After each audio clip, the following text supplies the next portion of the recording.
Welcome to The Eye Opener. I'm your host, Michael Lewis. A French company alerted the U.S. of imminent radiological threat at a Chinese nuclear power plant, but the CCP says everything is under control. American bishops will meet tomorrow to discuss whether to bar politicians who go against Catholic teachings from receiving communion.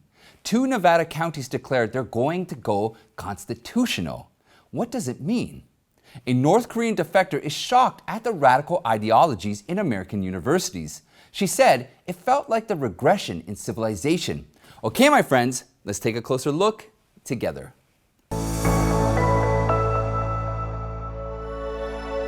In southern China, the Taishan nuclear power plant is reportedly leaking due to issues in the reactor. French company Framatome, which partially operates the power plant, has reached out to the U.S. Energy Department for assistance. Framatome said in a letter, quote, "The situation is an imminent radiological threat to the site and to the public." The French company tried to obtain a waiver from the U.S. that would allow it to share American technical assistance with their staff to address the issue. But messages from Chinese officials are very different. State-owned China General Nuclear Power Group, CGN, says the situation is under control and the plant is safe. CNN noted, quote, "It is unusual that a foreign company would unilaterally reach out to the American government for help when its Chinese state-owned partner is yet to acknowledge a problem exists. This statement is at least incorrect. The CCP likes to project that everything is just fine. If it could, it would never report a problem." As of Monday, U.S. officials concluded the plant leak is not at crisis levels. However, the center of the controversy is the CCP safety agency continues to increase the limits on the amount of gas that can safely be released from the facility to a level that makes the French company uncomfortable. The limit was double the initial release amount.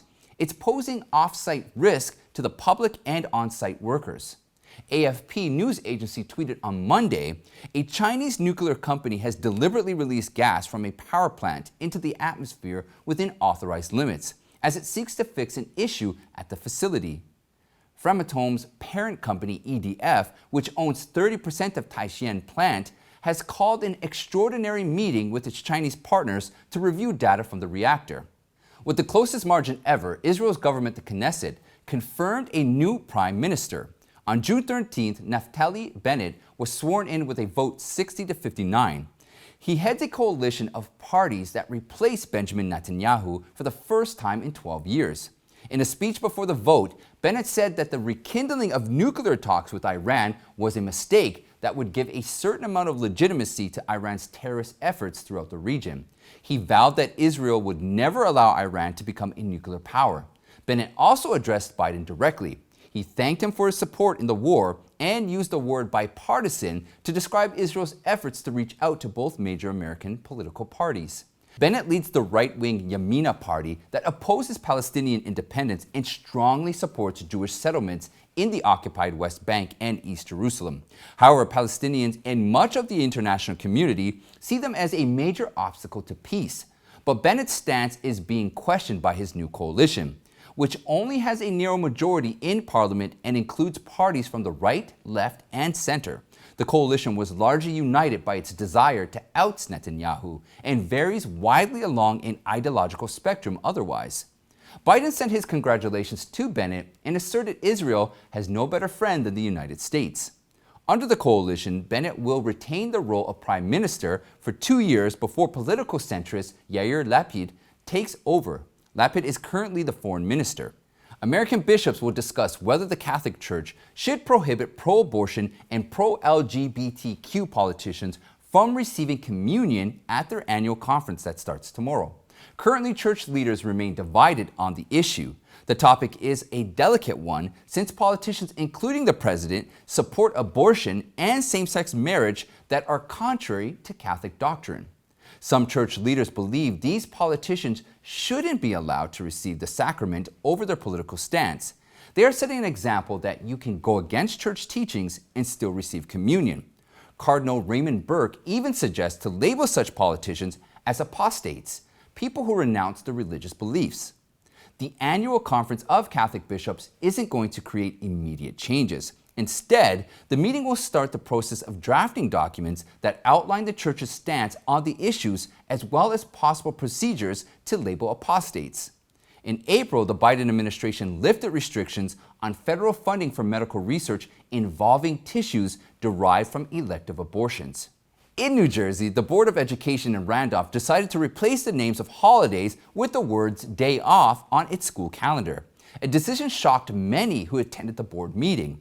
Last Monday, the board was considering changing the name of Columbus Day, which some consider offensive to Native Americans. Members of Italian organizations voiced their opposition to the renaming.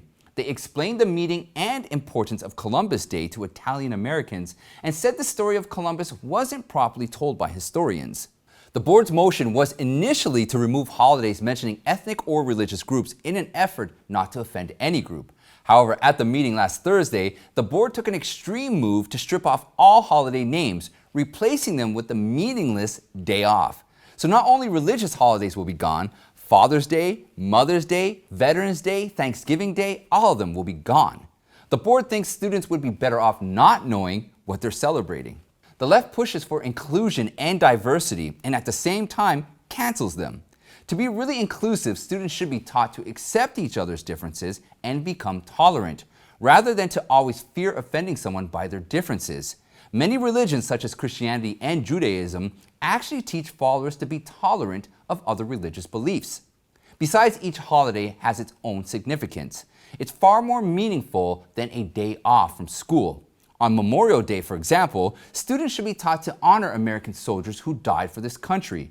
Canceling the names of holidays is canceling history and promoting ignorance. Wouldn't it be a beautiful idea if we could all learn to celebrate the memorable things in each other's lives? We hope the Randolph Board of Education will receive enough pushback to reverse its decision. Now, before we continue, please hit that like button and subscribe. And don't forget to share this video with your friends and family. And today, I want to make a special toast to two amazing Eye Opener supporters, Eric Blunt and my main man, Lance Taylor. Thank you so much for supporting and sending these terrific pictures of your mugs that matter. Everyone, please grab your mug and allow me to say thank you, Eric and Lance, and to everyone who watches the show right now. You are all my motivation to work hard every day. Salute. A North Korean defector who studied at Columbia University in 2016 was deeply disturbed by the rampant radical ideologies at one of the country's most prestigious universities. Yeonmi Park is 27 years old. She escaped North Korea with her mother in 2007.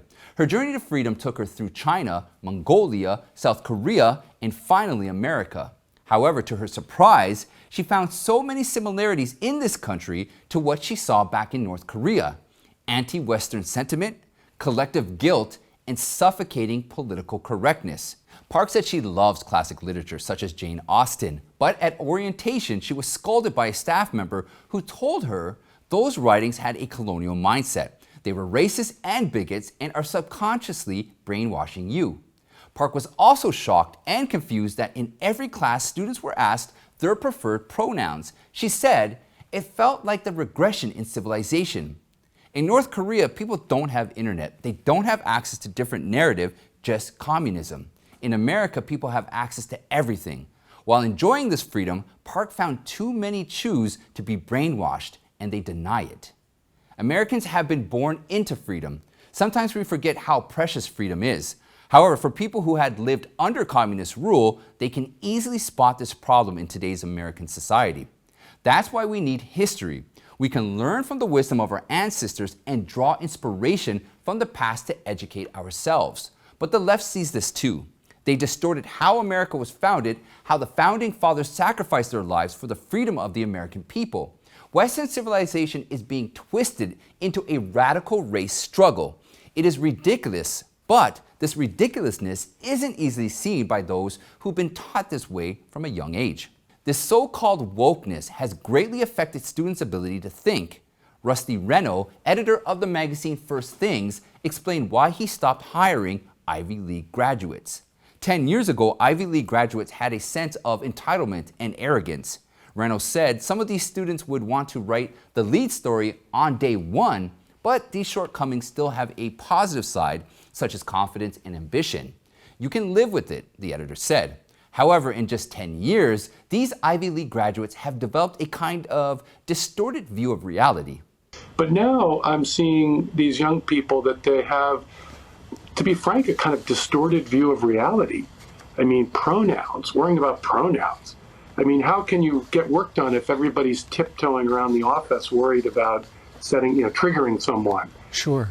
And so I think that's a big change, I think, in the last decade. Renault wrote, "I have no doubt that Ivy League universities attract smart, talented, and ambitious kids. But do these institutions add value? My answer is increasingly negative." Another characteristic Renault saw in these graduates was dimitude. Dimitude refers to the mentality of those who have accepted their subordinate role in school. The editor wrote, "In the past decade, dimitude had become widespread. Normal kids at elite universities keep their heads down. Over the course of 4 years, this can become a subtle but real habit of obeisance, a condition of moral and spiritual surrender." These are simply not characteristics of good employees. Instead, Renault recommended a list of institutions he advises young people to attend. Many of them are small Catholic colleges. In his experience, graduates from these places are well educated and not deformed by the toxic political correctness that leaders of elite universities have accepted as the norm. The editor also recommended large state universities and their satellite schools. He said students from these institutions are more likely to accept the authority of those more experienced, which allows for better mentoring and produces better results in the long run. Cancel culture is dominating college campuses and is producing dimitude. To defend free speech in colleges and universities, two House Republicans, Jim Jordan and Kat Cammack, launched the Campus Free Speech Caucus this week. The caucus will work with Young America's Foundation, a conservative youth organization, to educate other legislators about anti-conservative biases found on college campuses nationwide. Jordan and Cammack will meet with leadership and students of the foundation regularly to learn about current situations. Cammack said free speech is a core freedom that must be preserved. At a time when university leadership and students are caving to the pressure of liberal progressivism, my colleagues in Congress will stand up for the First Amendment and ensure all have the rights to exercise their thoughts and ideas freely and without persecution. 2 counties in Nevada have decided to go constitutional. Elected commissioners in Elko and Lander counties declared that the Bill of Rights will be upheld in their jurisdiction, even if it means standing against unconstitutional acts by the state and federal authorities. On June 2nd, Elko County approved a resolution that makes it a crime to abuse the constitutional rights of its citizens. Officials in Lander County quickly followed suit. The 2 county governments also became the first in the nation to officially join the Constitutional Sheriffs and Peace Officers Association, otherwise known as CSPOA. The CSPOA is made up of sheriffs and other law enforcement officials dedicated to upholding their oaths of office to the U.S. and their state constitutions. So what does going constitutional mean? Elko County's resolution echoes the language of America's founders in the Declaration of Independence. It says its citizens must be free from infringement on the rights protected by the Constitution, such as the rights to keep and bear arms, rights to freedom of speech, religion, and assembly. The resolution also reaffirms the 10th Amendment, protecting the county from unauthorized federal overreach. It notes no federal agency can create policies that supersede the Constitution. Elko County Commissioner Rex Steninger, who proposed the resolution, called on counties across America to take similar actions in defense of the Constitution. Steninger said the introduction of the resolution is to combat an increasingly invasive federal government. He said, "We need a majority of counties in all of the freedom-loving states to join. We are slipping quickly from the republic of our founding into a dictatorship." According to Steninger, the public had been overwhelmingly supportive of the county's move. The commissioner stressed that the Constitution enabled America to rise from a fledgling collection of immigrants to the most powerful nation on earth. It was the freedoms enshrined in the Constitution that allowed our citizens to flourish and excel.